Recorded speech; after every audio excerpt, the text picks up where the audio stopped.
Good morning, everyone. Or is it afternoon yet? I'm not quite sure. Good morning, everybody.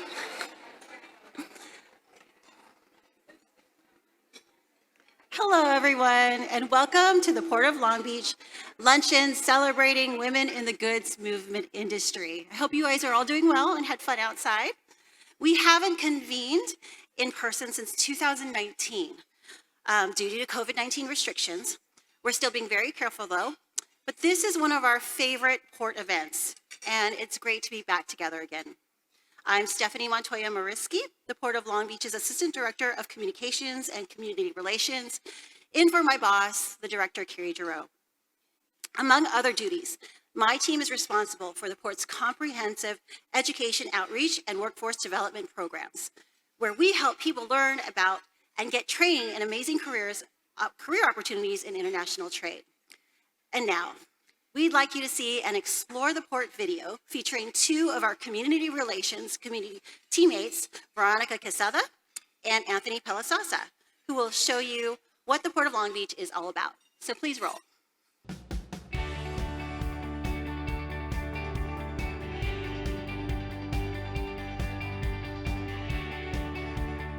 Hi, my name is Veronica. My name is Anthony. And we're here today at the Port Administration Building in downtown Long Beach, where we both work. You know, I was truly surprised when I first got hired to see how connected the Port of Long Beach is to the world. Right, and that's why we've decided to give you a tour of the port today.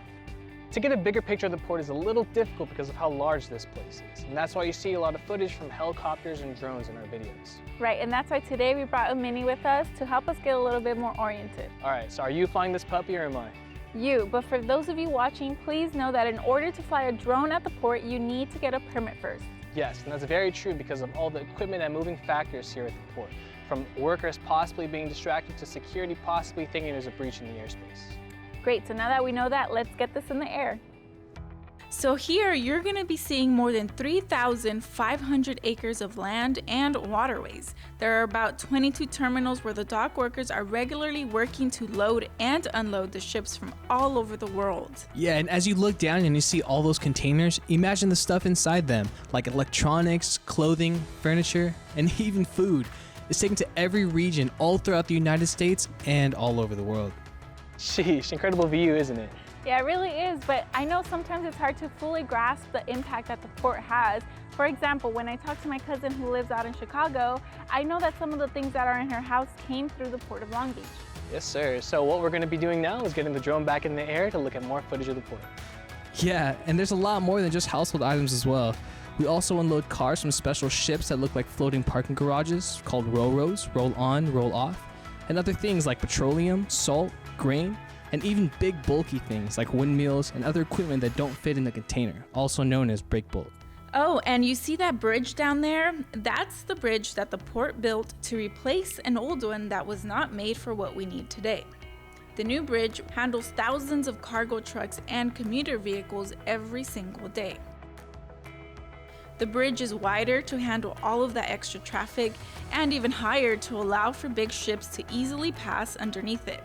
It also has these special LED lights that are programmed to change throughout the year depending on the holiday or event. And just look at all those containers that are being moved. And what is really amazing is that every year the port handles millions of these containers. Giant ship-to-shore cranes take them off the ship. Tractors haul them to stacks where they are sorted and organized for loading to trucks and trains that will take them all throughout the country. It's crazy to see the different parts come together in action. Welcome to Long Beach Container Terminal. This is one of the only zero-emission terminals in the entire world. And everything you see here is all electric. Yes, just like these humongous cranes that are behind us. These cranes are not even operated here. They're operated off-site at a control center. Just like a video game. Yes, and these cranes will take the containers from the ship onto these automated guided vehicles that are behind me, and they're completely driverless. And what's really neat about the AGVs, the automated guided vehicles, is that they're all ran off of programs. So they're very precise at what they do, and they can come very close to each other and still do their job very well. And because we're the green port, we are working towards making all terminals zero emission in the future. Yep, and even though that seems like a very aggressive goal, it's also very, very achievable, just like our Clean Trucks program. You know what's great is that diesel emissions from port trucks have dropped over 95% since 2005 when we started the Clean Trucks program. And don't forget that that's even with us moving more cargo than ever. That's a big victory for planet Earth. Yeah, but we're not finished. Our goal is to have a 100% zero emissions truck fleet by 2035. Another way the Port of Long Beach is reducing air emissions is by rail.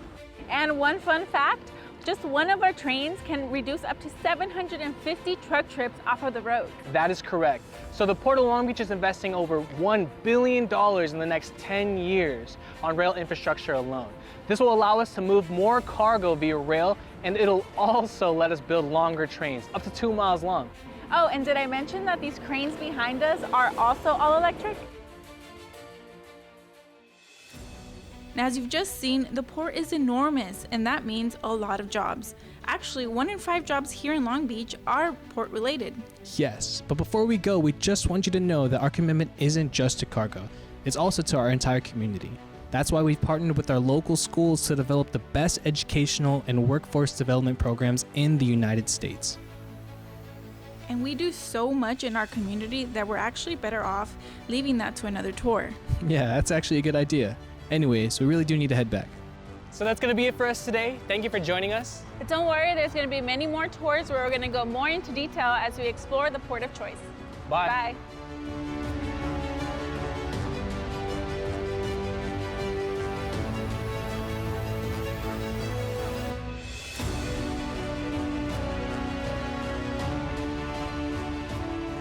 There's so much going on at the port. We're here today to recognize women in our industry, past and present, and have them join us in telling you about careers at the port and throughout the goods movement industry, jobs like theirs. They know that you are the future, and these professional women have generously volunteered to help us create this event and be here today as mentors to all of you. They are here to share their stories about how they got into this field and why they find it so rewarding. So please ask questions, get business cards, and more than anything, take advantage of our event to think outside the box and see the possibilities for your future.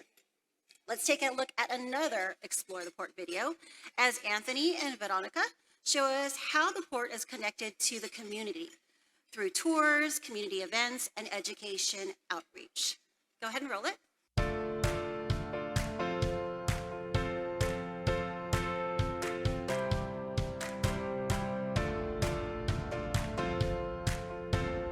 How's it going? My name is Anthony and we're here with Veronica today on this beautiful boat in the middle of the Port of Long Beach. And again, the reason why we're here is to show you a little bit more on how the port supports our community. And one of the ways we do that is with harbor tours. So every summer we invite hundreds of community members to come onto our 90-minute harbor tours. And what's really cool about these harbor tours is that just like other community events throughout the city of Long Beach that the port sponsors, it's completely free. And when you come on our harbor tours, you'll see some very interesting things like the huge ships, the huge cranes, how they move the containers throughout the port, and how the port plays a huge role in the country's economy. Veronica and I are here to essentially give you a little bit more information about the port, answer any questions you may have. You're going to see awesome things like this giant ship next to us. The question is, how many containers do you think is on this ship? If you join us in our tour, we will let you know. But other than that, Veronica, don't we have somewhere else to go to? We do. So up next, we're going to be going to Granada Beach. And now here we are at Granada Beach, one of the many locations where we have community-sponsored events. That's right. So whenever you see port signage, make sure to stop on by, say hi, have fun, and learn a little bit more about the port. And now let's take a look at a highlight reel of some of the events we've done in the past.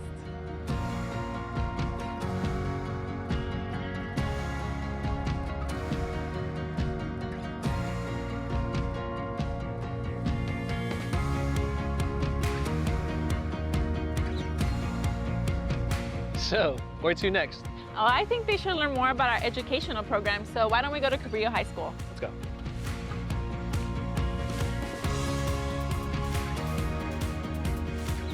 The students select this pathway to learn more about supply chain management and also the jobs offered in good trades movement. Yeah, and you know, the port is actually super involved in helping to develop that curriculum. We have public speakers, we have mentors, and we even take some field trips. You know, the students really love learning about the port hands-on. Another way the Port supports high school students is through our summer high school internship program. Yeah, and our internship program was actually just named one of the top internship programs in the country. Now here we are at Jordan High School, where the second pathway program in partnership with the Port is located. It's called ACE and it's focused on engineering. Yeah, and it helps students learn more about careers in advanced manufacturing, construction, and engineering. Talk about hands-on. Students are able to work on real-world projects in their very own lab. And spending 4 years in this program will really give students a head start. Absolutely. And that's not all. Let's head over to Long Beach City College to learn a little bit more about our educational programs.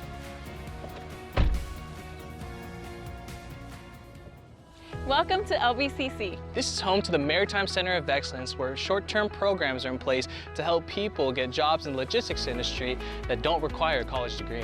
Exactly, so for example, in just a few weeks, you can get a certification to be a dispatcher at one of our terminals or in customer service. All those administrative jobs behind the scenes that folks don't usually think of at first. Right, like I know a lot of my friends just assume that it's just dock workers who are moving the cargo, but really there are so many other jobs. That's exactly why the Port created this program, to help people quickly enter to the workforce and improve their skills. So what really makes this program cool and effective is that those people who work at the Port of Long Beach actually help develop the course materials, they'll go to the classroom to give presentations, and it will help students land their very first job. That's right, and don't forget that most of these programs only take a few weeks to complete. So make sure you check it out on our website. Well, that's it for us today. So make sure you join us in the next tours as we explore the Port of Choice. Bye. See ya.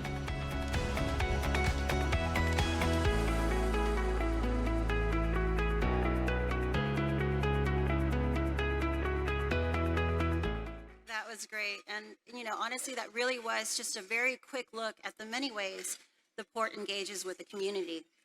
Meanwhile, there are many examples of women who are leaders in this industry. For example, 2 of the 5 people on our board of harbor commissioners are women. And to formally welcome you to our event, let me introduce you to one of those leaders. First, a little background. The Long Beach Harbor Department that manages the port is headed up by 5 harbor commissioners. The commissioners are Long Beach residents who are appointed by the mayor to set policy and direction for the port. It's a big responsibility. The Port of Long Beach is the nation's 2nd busiest, with more than $200 billion in goods moving through each year. We are a major economic engine for the region. Did you know that 1 in every 5 Long Beach jobs is connected in one way or another to the port? That's a major impact. Our current board president is Sharon Weissman. Before joining the Board of Harbor Commissioners in 2020, shortly after her retirement from City Hall, she was senior advisor to Mayor Robert Garcia, beginning in July 2014, and his transportation deputy beginning in 2017. She advised the mayor on transportation issues, including state and federal transportation policy, regional transportation planning, goods movement, rail lines, and more. She also served as Mayor Garcia's liaison to the arts community, the Long Beach Public Library, and our sister city organizations. But that's just the most recent part of her fascinating career journey. President Weissman was unfortunately unable to be with us in person today, but she has recorded some special remarks for this event. Please roll. Thank you, Stephanie. I wish I could be with you in person today, but I'm happy to have this opportunity to welcome you to this event celebrating women in the goods movement industry. This is my first opportunity to participate, so it's especially rewarding. It's a great honor to serve on the Harbor Commission. Following Mayor Robert Garcia's lead, the Harbor Commission is making education and workforce development top priorities at the port. We helped to create the Maritime Center for Excellence at Long Beach City College, the Port of Long Beach Academy of Global Logistics at Cabrillo High School, and most recently, the Port of Long Beach ACE Academy at Jordan High School. The board also funds $125,000 in scholarships each year, offers paid internships for high school and college students, and supports many community events and activities. Ones we produce like this one, and our recent Green Port Fair, and also the community and arts events we sponsor. I congratulate all the students here today for participating in this Women in Trade luncheon. Our goal today is to expand your horizons by showing you women have many options and a bright future in our industry. In fact, there's absolutely no reason why you couldn't be a member of the future team that operates the Port of Long Beach, the nation's second busiest seaport. This program was designed for the benefit of students like you, to give you the opportunity to see what kinds of jobs are available and the best areas of study to reach your future goals. Stephanie Montoya Mariski told you a little bit about the career path that led me to the goods movement industry. Let me tell you a little more. Let's just say it took a bunch of interesting twists and turns. And all along the way, I had mentors who propelled me forward, as well as people I met, admired, and got to know who influenced my job decisions. In your work, friendships, and in networking, like today's event, it's important to always remember you never know who might be a future job reference or a future employer. She might be seated right next to you. As you heard, I worked with elected officials before I retired in 2020 and was appointed to the Harbor Commission. But that's not where it all began. I got my degree in radio and television at California State University, Long Beach, and went on to be director of CSULB's Richard and Karen Carpenter Performing Arts Center and station manager of CSULB's jazz radio station. I also taught radio and TV classes there. My move to working with elected officials came when Jenny Oropeza, my friend since high school, was elected to the Long Beach City Council. Based on the work I'd been doing and my management experience, she asked me to join her staff, and I became her chief of staff through her terms, representing the local area in the Assembly and State Senate. Mayor Garcia brought me on board in the same role when he was vice mayor because of my work with Jenny. You're just starting out, but as you work to further develop your network of mentors and allies, here are a few tips that continue to serve me well. It's important to always do your best. Try to be easy to work with, have integrity, be reliable, and above all, be honest. That's not to say you can't be yourself, but always keep your word. Also, be a positive person who's willing to say good things about coworkers and others when they deserve it, and they'll probably do the same for you. This industry has so many wonderful career opportunities, and who knows, one might be perfect for you. Sitting at your tables today, you have the rare opportunity to talk with some of the women who actually have those great careers. And in a little while, you'll be hearing from 5 extraordinary panelists who are making their mark in all different parts of our industry. I'm really looking forward to hearing their stories. Before I go, I'd like to take a moment to thank all the port staff, Long Beach educators, sponsors, exhibitors, and the planning committee who worked so hard to coordinate this event. And special thanks to the professionals here today serving as mentors. Congratulations to everyone for all you've done to make this event such a success. Thank you.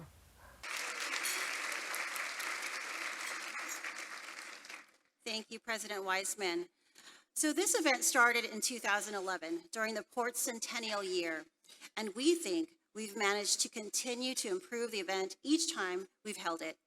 This event wouldn't be possible without the generous support of our sponsors. We have a record number of sponsors this year. Here they are on the screen.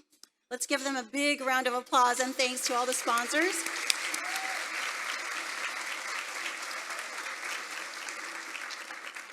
BNSF Railway, Cal State University, Long Beach College of Professional and Continuing Education, Cordova Corporation, the Federal Highway Administration, Foss Maritime Company, International Brotherhood of Electrical Workers, Local 11, International Longshore and Warehouse Union International, International Longshore and Warehouse Union Local 13, International Transportation Service, LA Metro, Long Beach Airport, Long Beach City College, Long Beach Container Terminal, Matson, Mitsubishi Cement Corporation, Nautilus International Holding Corporation, Pacific Drayage Services, Pacific Merchant Shipping Association, Pacific Maritime Association, the Pasha Group, SA Recycling, SR Holguin PC, SSA Marine, Total Terminals International, Union Pacific Railroad, Valero Wilmington Refinery,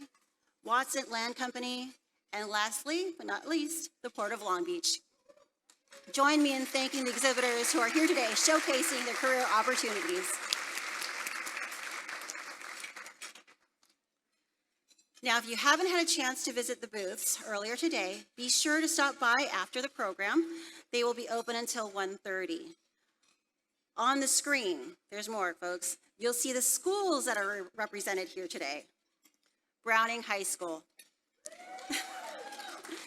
Cabrillo High School, Academy of Global Logistics, CAMS, Jordan, Advanced Manufacturing, Construction, and Engineering, Lakewood, McBride, Milliken, Poly, Renaissance, Sato, St. Anthony High School, Wilson, plus Cal Maritime Academy.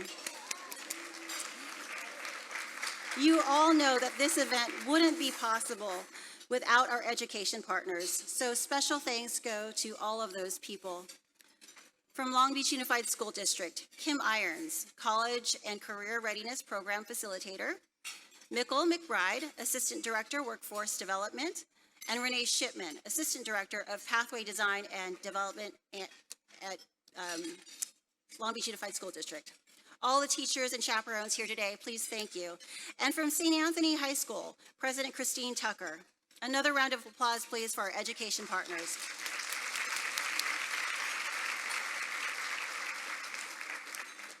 And last but certainly not least, I'd like to recognize the women who are here as mentors. Would all of the women who have worked so hard and are currently working in the industry please stand? There's a lot of us, so please stand, everyone. Let's give them a round of applause.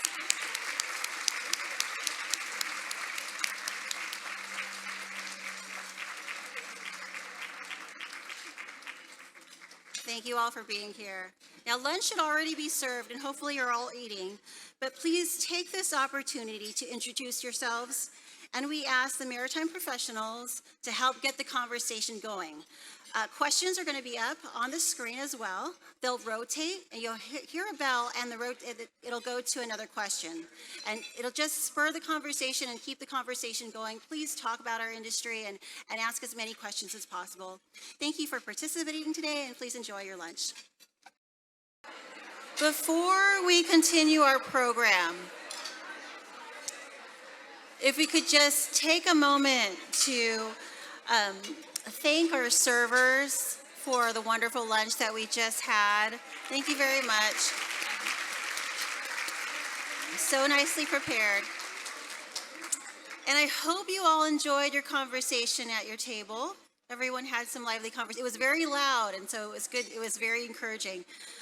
We would like our moderator and panelists to please come up to the stage. If you're ready, please. As they make their way, I would like to take this opportunity to thank the committee that planned this event. From the Board of Harbor Commissioners, President Sharon Weissman, Commissioner Bonnie Lowenthal, who is on her way up also, and then representatives from the industry, Michelle Grubbs of the Pacific Merchant Shipping Association, Sandra Holden, Media 360. She was the lady who produced all of the wonderful videos. Frances Keeler, Peacock Piper. Audrey Kerr Events, today's meeting planner. Laura Kavari of Environmental Maritime Services and lecturer at the College of Business at CSULB. Elizabeth Warren of Dialed In Partners, and former Harbor Commissioner and event founder, Susan Anderson Wise.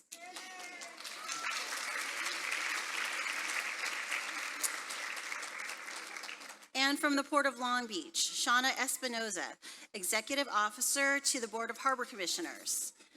Carrie Giroux, Director of Communications and Community Relations. Maria Pangilinan, Manager of Administration and Special Projects. Michelle Smothers, Marketing Manager, Business Development of the Business Development Division. And Eleanor Torres, Director of Government Relations. Some of these women have served on the Planning Committee from the beginning. and we thank them and each one of them for their contributions.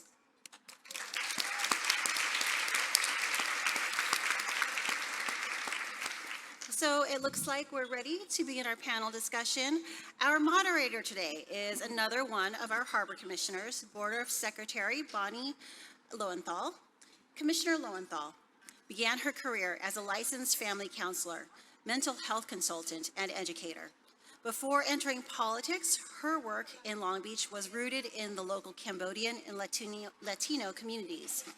In 1994, she was elected to the first of 2 terms on the Long Beach Unified School District Board of Education.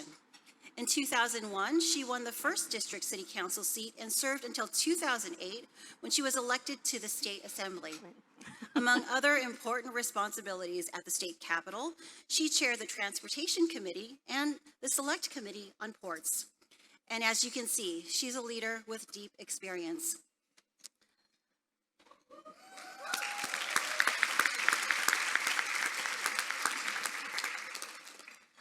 Commissioner Lowenthal was appointed to the Board of Harbor Commissioners by Mayor Robert Garcia in 2017 and elected Secretary of the Board this year after serving as both President and Vice President. Please join me in welcoming Commissioner Secretary Bonnie Lowenthal.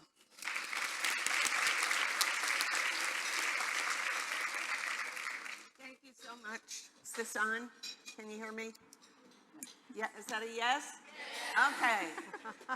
Thank you, Stephanie, and thank you to all the organizers and all of the young women that are here today to learn about the potential that you have for your future in international trade. It's been a pleasure talking to those of you at my table. I kind of wish I could get to every table, but we don't have the time. But there are 5 women who have joined me here on the stage that have a lot to offer, and I want you to get to know them.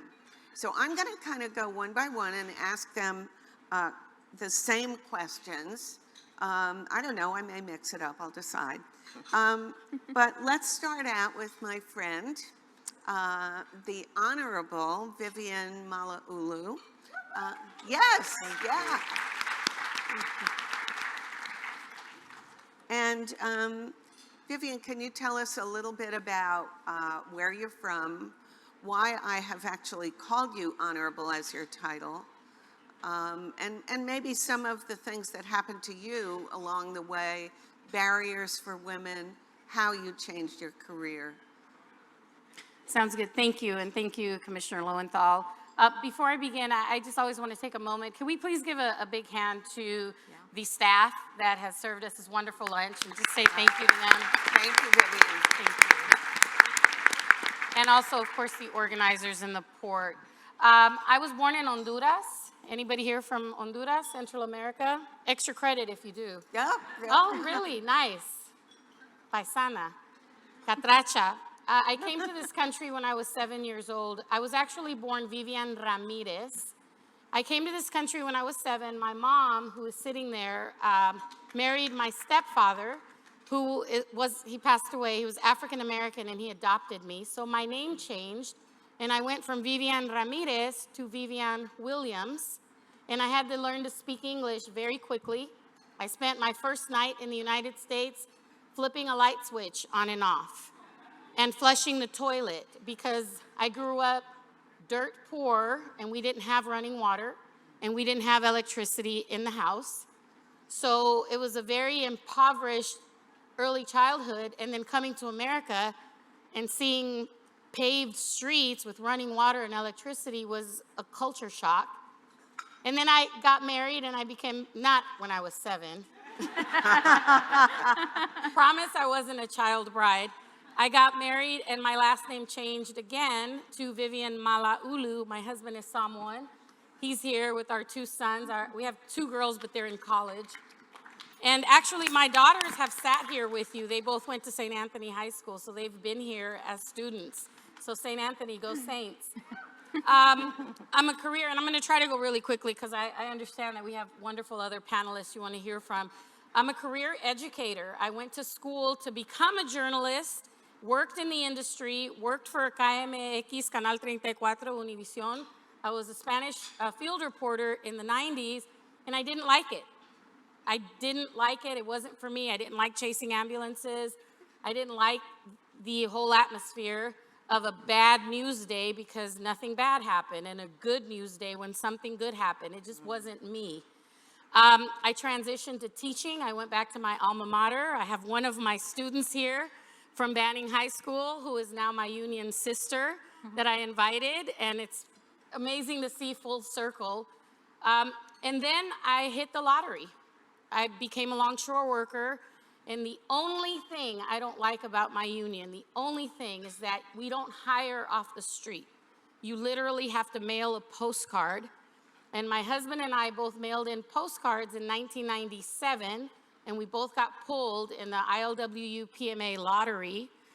And I was a longshore worker. I was a casual for 7 years. I was teaching during the day, longshoring at night, having 4 kids in 8 years, always pregnant, always nursing, always changing diapers.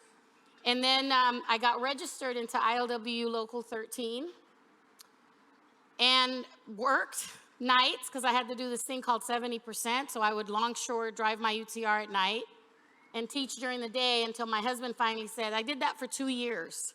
My husband finally said, something's got to give. Like, we have kids, you can't be doing this, you're not sleeping.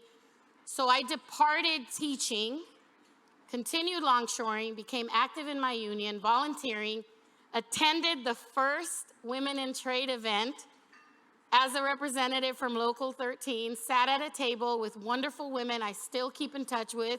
2 of the girls at my table I've written letters of recommendation for, helped one of them find a job, and they were high school students just like you. This was 12 years ago. And in the union, I volunteered a lot of my time and became very involved and was elected to many different non-paid positions for many years. Then I became the first female trustee of Local 13. And 4 years ago, I became the first benefits officer of the union, a position that hadn't been held by a man in the 83-year history of our union. Wow. So I was the first woman to do that. And the reason Commissioner Lowenthal introduced me as honorable is because on the side of all of that, I taught at Long Beach City College. I was a journalism professor, and I ran for the board. And I became the first Latina elected to the Board of Trustees. And I love the partnership that the Port of Long Beach affords Long Beach City College and our high schools. So when you're elected to office, when people actually have to vote for you, the title becomes honorable. So that's where that comes from for a lot of people who aren't aware of that. But all of that really pales in comparison because I'm sharing a panel here with some amazing women, and wait till you hear their stories. Thank you, Vivian. Thank you. Wow. I mean, that was not only fabulous, but it's instructive to understand that so much of what happened in your life was a happy accident. It was serendipity. It wasn't what you planned to do. It was presented and you took it. So that's very exciting. And our next panelist is Tasha Higgins, who works for the Port of Long Beach. But Tasha, maybe you could start out with, where you came from, which I know wasn't very far. That's right. And how you got to the position you have today, and what the barriers were as a woman. Okay, hi, good afternoon, everybody.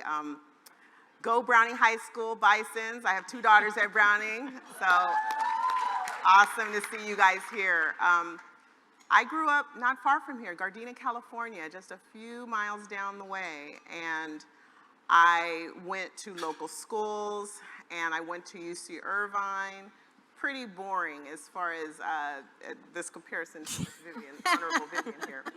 But what was great about my upbringing is it was, despite a breaking up of my parents, which could cause anyone turmoil in their life, I was determined that I wanted to be an engineer. I didn't know why I wanted to be an engineer. I liked math. That was all. Liking math was the reason I checked the box of engineering. That's how serendipitous your life can be. It doesn't mean you have to have all things planned out and you know exactly where you're going and you've wanted to be something since you were 10. Take the next step. make the next decision. And when I went to UC Irvine, I wanted to be a mechanical engineer. The very first day, the very first month, they came and said, do you know what these engineers do? I was like, no, well, come to this workshop. And long story short, the civil engineering came up and said, hey, have you ever been on the 405 freeway?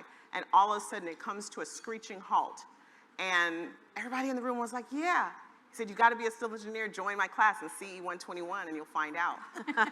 I changed my major that day. I was a mechanical engineering, I changed to civil, and I've been in transportation ever since. So that was 1993.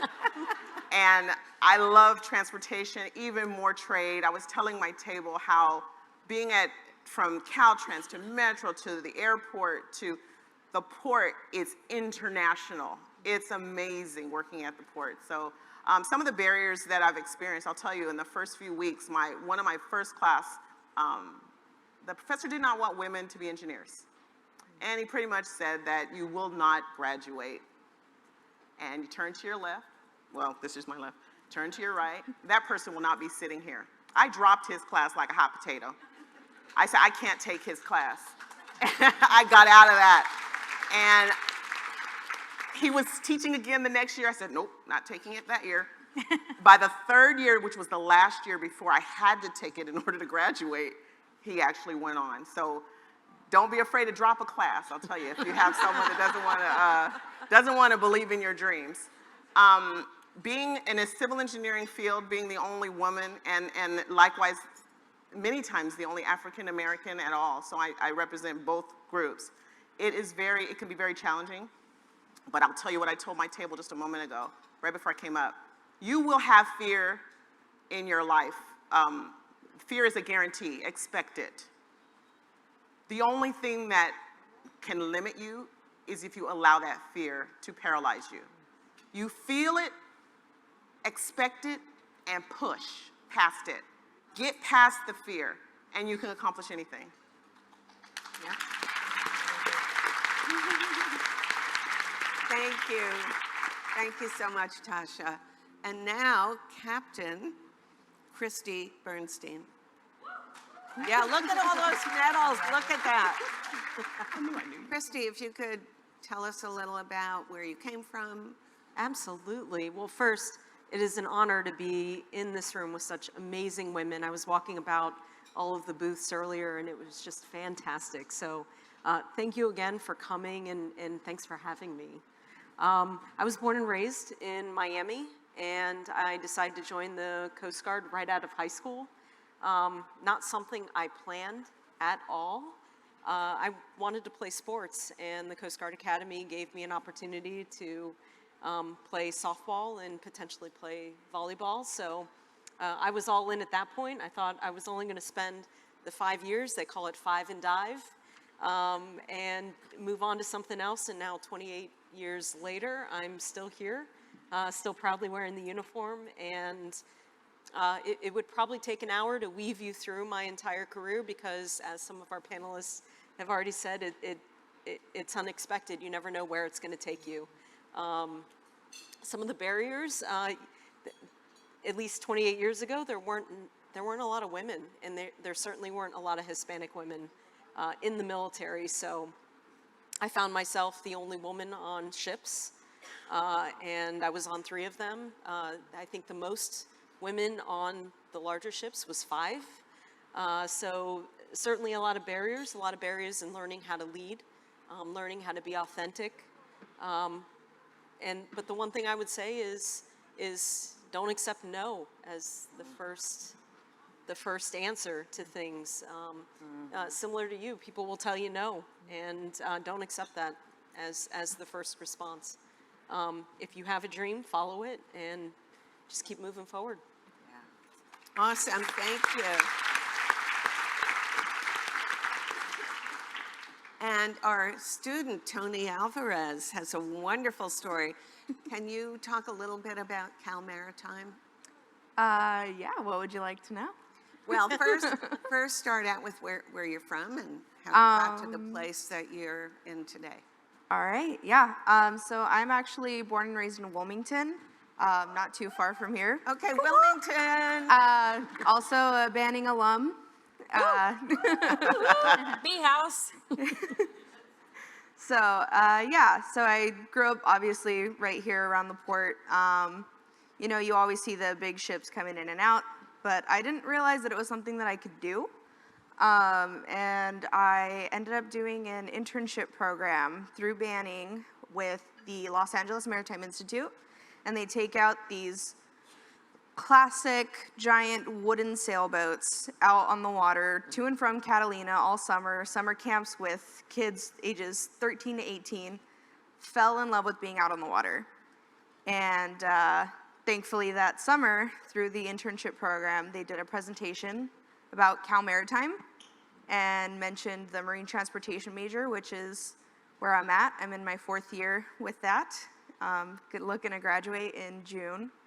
Yeah, thank you. But yeah, so they talked about marine transportation, and it all clicked. It made sense. I love being out on the water. I've loved the water since I was a kid. I swim, everything. Played water polo for 4 years in high school. So, you know, I'm just a little fish. That's what my mom calls me. And I could do it for a career. I could get paid to do what I love and to travel the world. So. And before I go on to Mitra, Tony, could you tell them where California Maritime Academy is and what it's part of? Give them. Yeah, so California Maritime Academy is the short version of it.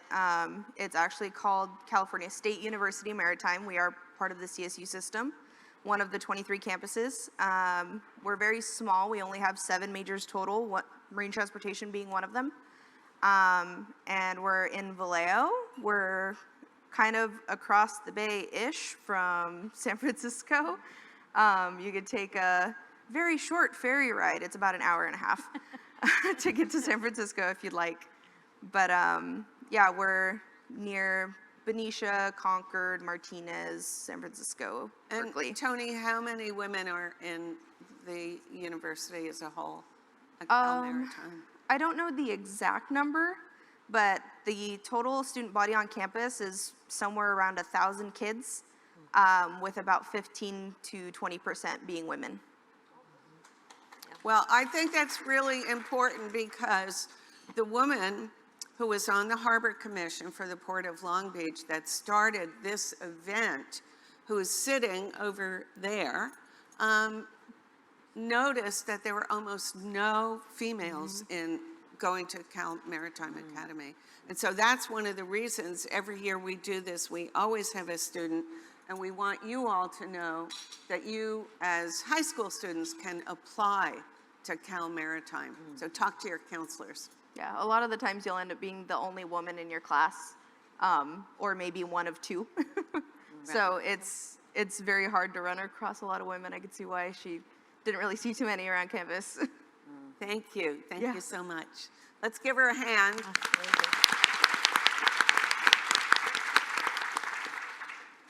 And last, certainly not least, is a woman I've known for many years, Mitra Novin. And Mitra, if you could give a little bit about your background and how you went from A to Z. Actually, it's Amazon, A to Z, A to M. Anyway, let's hear from you. Sure. Well, good afternoon, everyone. I'm so delighted to be here in this room packed with impressive young ladies. It's so great that you guys are taking the time to learn about various career paths, some non-traditional ones. Thank you to the committee for inviting me to be part of this program. Admittedly, I've heard about this amazing event year after year, and I've never had the opportunity to attend, so it's a little intimidating that my first time here is on stage, but hey, you know, when there's a barrier or a challenge, just go for it, right? So I was born and raised in Long Beach. I'm a Long Beach girl, and since it hasn't been said and others have gone there, Long Beach Poly specifically, proud jackrabbit. Grew up going to all Long Beach schools. I started at Bixby Elementary before going to Signal Hill Elementary, Stevens Middle School before ending up at Poly. I went on to study business at Cal State Long Beach. Go Beach, Go Beach. before pursuing an MBA at Loyola Marymount University. So SoCal, Long Beach girl, all the way around. I started my career working at Boeing, a major company in this town that I think a lot of people must know somebody, has some Boeing connection. And admittedly, when I was first approached with the opportunity to work at Boeing, I thought, it's an engineering company. Like everyone I know that works at Boeing looks nothing like me. I'll just leave it there. But I took the chance and thought, you know, I have nothing to lose. It's an amazing company that does amazing work. And if nothing else, you know, I'll stay there for a year and it'll be great on my resume. 19 years later, I just had so many great opportunities working at Boeing. I didn't know what field I wanted to get into when I was coming out of college, which was kind of scary. I kind of, process of elimination, knew what I didn't want to do. But one thing that Boeing and a lot of companies these days do well is offer training programs where, you know, on the job you can kind of learn various trades and learn what you like and what you don't like. So I was fortunate enough to go through Boeing's development program for early career individuals and fell in love with marketing and business development, which is where I ultimately started the professional side of my career. Spent some time at Boeing doing that and then had an opportunity to move to Washington, D.C., also working for Boeing. That's where I kind of got exposed to policy and advocacy in the political world. And then when I moved back home to Long Beach, I pivoted my career into public policy, which is what I do today. No longer at Boeing, sadly. Love the company and it was really hard to leave. But about a year and a half ago, I had an opportunity to join Amazon, doing public policy, and specifically doing public policy for Amazon Web Services, which is the cloud computing division of Amazon. And not too many people know about it, and I'm trying to change that in this role. So I would say I'm the most non-traditional woman in trade here today, and I hope that brings a different flavor to the conversation for you, because sometimes it's not that obvious role. It's doing a function or thing that you love doing and being able to take it just about anywhere. So from one big company to another, companies are incredibly different, but I've been able to take that skill set and just kind of transfer it over to a new company in a new industry. Thank you so much, Mitra. And before we leave the stage, if each of you could give, 30 seconds or less, words to the wise, what you think the young women here would like to hear or what you would like them to understand about what to do for the future, for their future. 30 seconds. Let's go down the line. Vivian. Okay. Don't be afraid. You will often be the only woman in the room. There's two types of women in the workplace: women who support you, respect you, encourage you, and women who don't. And it's the same for men, two types of men in the workforce: men who support women in general and respect you and value your opinion, and men who don't. I always say this when I speak to young girls as you're growing up: use what's between your ears to get ahead, right? Your brain, not what's between your legs. Yes. It's unfortunately a little crass, but it needs to be said. Yeah. We work in an environment with mostly men, so it's difficult, it's challenging. And ILW, I love my ILW sisters. I'm constantly trying to bring them up. Empowered women empower women. So you decide what kind of woman you want to be in the workforce, and you decide how the industry is viewed and perceived based on how you carry yourself in the community. Best of luck to all of you. Thank you. Thank you. I love that. I would say don't be afraid of your voice. You have a voice and you have something to say. Educate yourself, read as much as you can, find good friends that support you. And I brought something to show you. This is me when I was 18, 19 years old. It's my Caltrans badge. I was a student assistant. I wanted to be an engineer, and I was going to pursue the path that would let me be that. Find that place and wherever you want to be, and don't let anyone tell you you can't do it.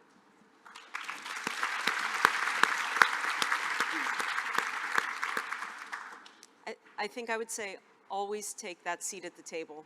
When you walk into a room, you're meant to be there, and always find that seat at the table. Don't automatically go for the back of the room, the sides of the room, around the room. Find the seat at the table, and then be true to yourself. Be authentic, and be you. You come from all different backgrounds, all different parts of society. Bring that to the table, because that is valuable, and the businesses that we are in need that perspective and want that perspective.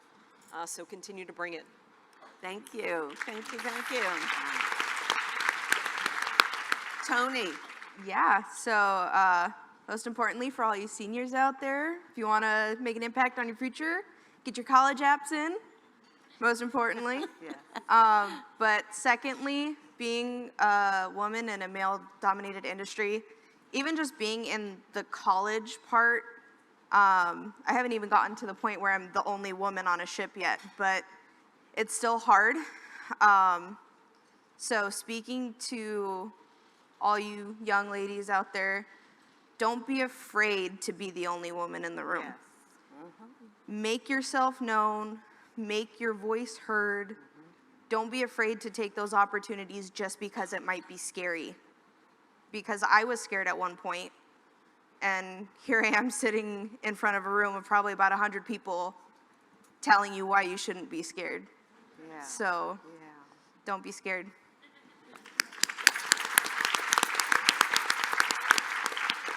Mitra.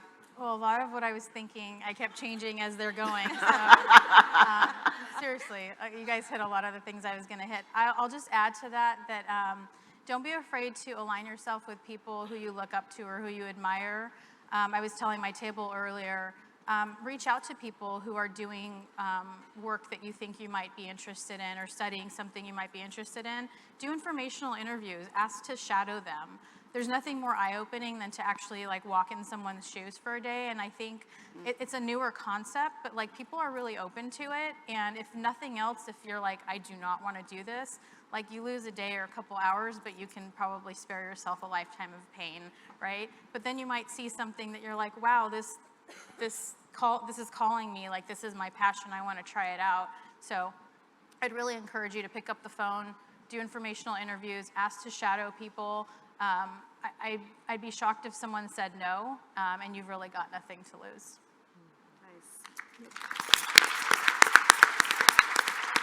I just want to say one thing, which is, and Shauna, you can help me with this.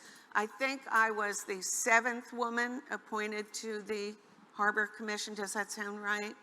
Our president, who you heard from, couldn't be here today, is the 8th woman. I wish you knew some of the others who came before me. Susan Wise came before me, Carmen Perez, Lorianne Guzman, Luann Bynum. Tracy. Tracy Agascu, thank you.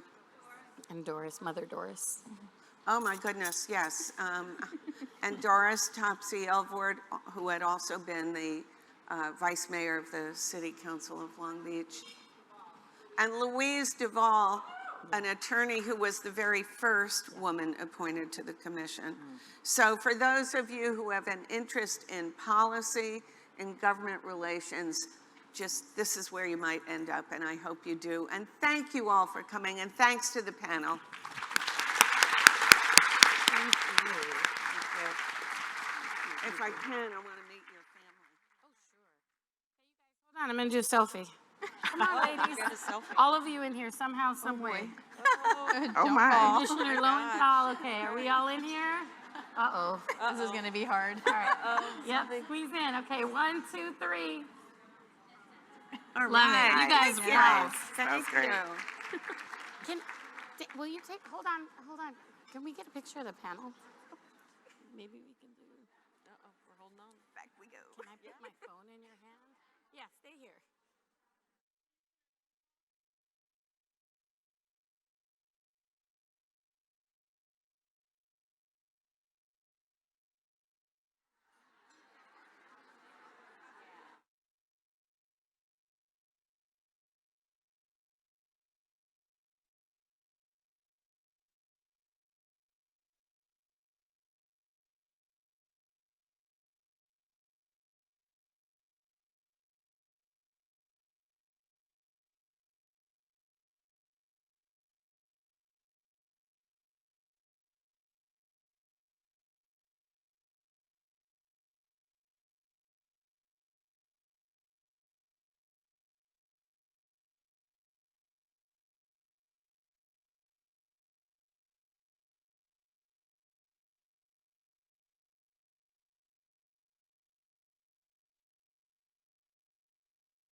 I just want to make sure we thank Commissioner Lowenthal and all of our panelists once more for that. I mean, talk about a bunch of women to look up to and make friends with. I'm going to go trade cards with all of them and make sure that we keep in touch because especially those people at your table, make sure you connect and make sure we exchange information because we're all great women and great contacts to keep. Lastly, before we wrap up today's event, I want to thank each and every one of you for being here. Special thanks to my friend Audrey Kerr for helping us to coordinate this event. Thank you, Audrey. She's around here somewhere. And one more thing. For all of you, as you leave, you'll find a special treat for yourself to take with you. And also, before you go, this is for my team, please see the posters outside on your way out. There's a QR code out there to take the survey. This survey is very helpful for us to figure out what went well, what went wrong, and what went fabulously so that we can do it all over again and fix things for next year. You can access the QR code outside and fill out the information before you go. Some of our professional women will get the QR code or the link in their email. So again, thank you very much. The survey results again are going to be helpful for us for next year. So please take care of that for us. And you can rewatch this if you really want to on our website at polb.com. Women in Trade. And starting tomorrow, that webpage will also have the recording of today's event, and so you'll be able to see all of that all over again. And remember that you can learn all about careers in international trade by going to polb.com/education. And once again, the exhibits will be open until 1:30, so be sure to stop by. It's been a pleasure. It's been a pleasure. Thank you so much for letting us share this time with you. Thank you, and come talk to me and have a great afternoon.